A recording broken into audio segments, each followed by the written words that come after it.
Баршаларыңызға қайырлы күн. Мен бүгін біз жақта, яғни Көкшетау қаласында жасалатын қуырдақтың түрін көрсеткім келеді.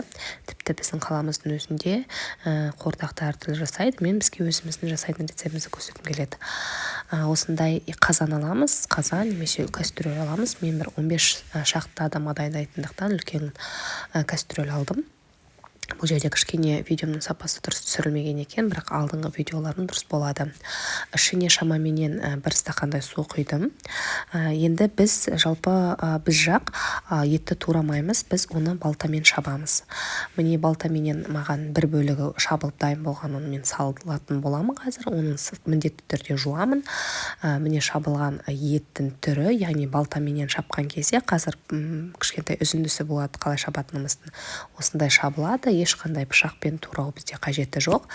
Біз жалпы тек қана осы еттен жасаймыз қуырдақтың. Біздің жақ өте дәмді болып шығады. Яғни жуамызда етімізді саламыз, араластырып қоямыз. Қазір шабылған еттерді әкеліп отырып, қайта-қайта осылай үстіне салып отыратын боламын. Бауыр ең соңында. Жалпы міне жаңа сойылып жатқан кезде біз дайындаймыз қуырдақты.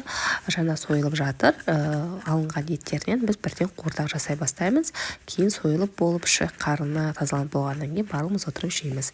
Міне екінші партиясы әкелінді. Тағы да қақпағын ашып, араластырып қоямын да, жуып, шайып, қайтадан етімді саламды араластырамын. Әзірге жаңағы тұз, бұрыш, пияз ештеңе қоспаймын. Тек қана осы әкелінген еттерді салып қоямын. Газдың асты менде қаттырақ тұр. Алдыменен, яғни мен оны кішкене барлығын қосып салып қыздыруым керек. Алдында бір стақандай су қостым, одан кейін қоспаймын.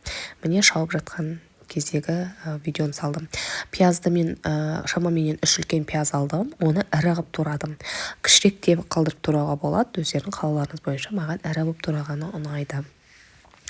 Кейін осылай әкелген еттерімді салып отырамын да, осылай араластырып қоямын.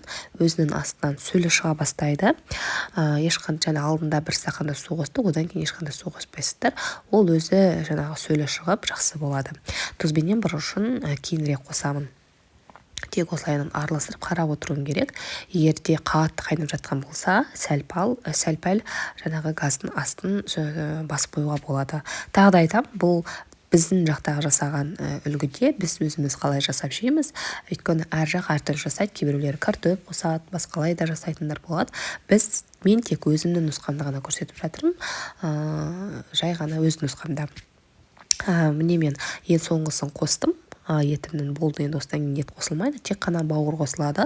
Бауырды шамаменен 40 минуттан кейін қосамын, себебі бауыр тез піседі. Жаңа сойылған, яғни малдың етінен осындай біз дәмді қуырдақ жасаймыз.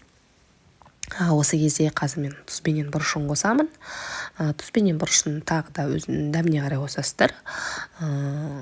Дәмін әрқашан тексеріп отыру керек. Мен басында аз қосып аламын, кейін тұз әбден сіңгеннен кейін тексеремін.